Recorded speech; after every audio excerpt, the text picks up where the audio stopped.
আসন সমঝোতা নিয়ে জামায়াত নেতৃত্বাধীন জোটের সংকট কাটেনি। সংবাদ সম্মেলন ডেকেও স্থগিত করলেন সমন্বয়ক হামিদুর রহমান আজাদ। ভোটের আগে আইনশৃঙ্খলার অবনতির ষড়যন্ত্র করছে একটি গোষ্ঠী, অভিযোগ বিএনপির।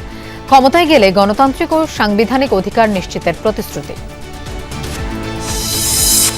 যে যাই বলুক, 12 ফেব্রুয়ারি ভোট হবে মার্কিন কূটনীতিকদের প্রধান উপদেষ্টা।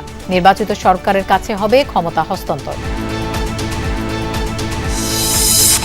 রাজধানীর 3 পয়েন্টে 7 কলেজের শিক্ষার্থীদের অবরোধ, বিশ্ববিদ্যালয়ের চূড়ান্ত অধ্যাদেশ জারির দাবি। চলাচলকারীদের সীমাহীন দুর্ভোগ। আমাদের অধ্যাদেশ সরকার জারি করবে, ততক্ষণ আমরা এখানে অপেক্ষা করব। হাজার হাজার মানুষ আপনি ফার্ম গেট পর্যন্ত দাম পড়ছে, একটা রুগী আসতে পারতেছে না। এই দেশটা আসলে শেষ, একটু কিছু হয়ে রাস্তায় আন্দোলন করে। শতাধিক ব্যক্তিকে গুম ও হত্যা মামলায় সাবেক সেনা কর্মকর্তা জিয়াউল হাসানের বিচার শুরু। 22 জানুয়ারি থেকে আবু সাইদ হত্যা মামলার যুক্তিতর্ক উপস্থাপন।